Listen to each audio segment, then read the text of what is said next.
Hey everybody, Sean from Movie Assault here, and it's time once again for another video. It's also time to kick off my favorite time of the year, the Halloween 15, and that's where I review 15 horror movies over the course of October.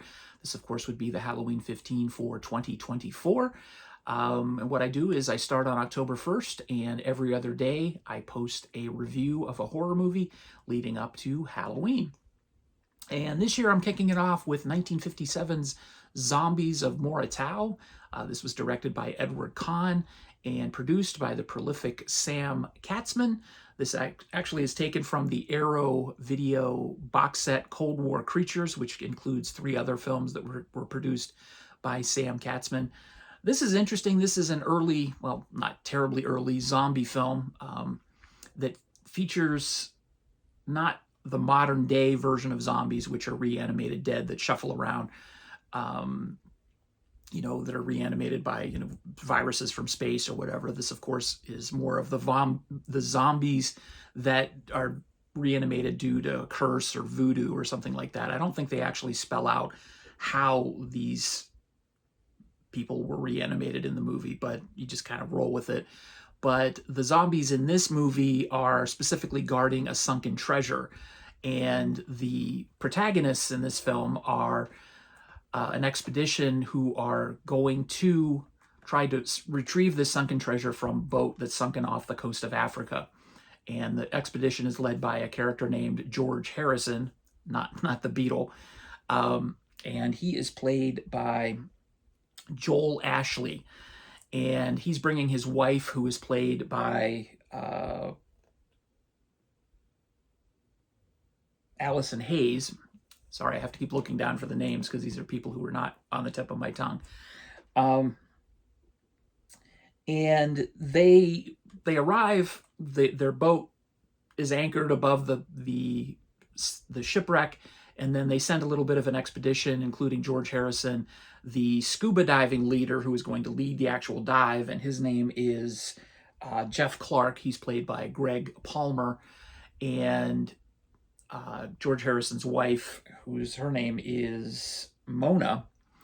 They go to this house that is located right on the coast, which is owned by Mrs. Peters, and she's played by Marjorie Eaton.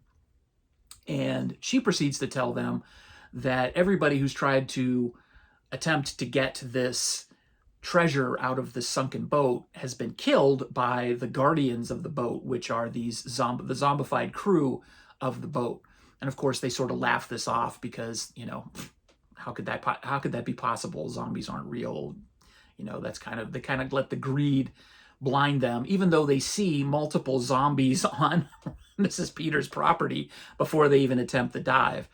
There are a couple of other subplots, one involving George Harrison's kind of undersexed wife, which I think is kind of progressive and kind of unusual for a movie from 1957, but we'll leave that alone.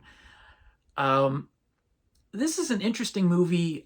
It's a B movie through and through. It's got some simplistic sets. The special effects, what there are of the special effects, there's some underwater scenes that are clearly not shot underwater. You could see a diving suit where there's clearly a soap bubble machine that is shooting bubbles up to make it look like somebody's underwater. That's all well and good for the time. It's convincing enough that it doesn't pull you out of the movie. The performances are actually pretty good, especially Marjorie Eaton as Mrs. Peters and Allison Hayes as Mona. She's pretty effective as playing sort of this femme fatale who's married. It's kind of strange, but the plot is really the weak spot. It's not a particularly scary movie, but it is an interesting movie. It does introduce the concept of underwater zombies, which I don't think has been shown in any film prior to this, but of course has come to be featured in some other movies prior, or which has come to be shown in movies that have come after this, like Shockwaves and Zombie. But it is what it is. It's an entertaining movie. It's a B movie. It's a fun watch, but it's just a one-time watch.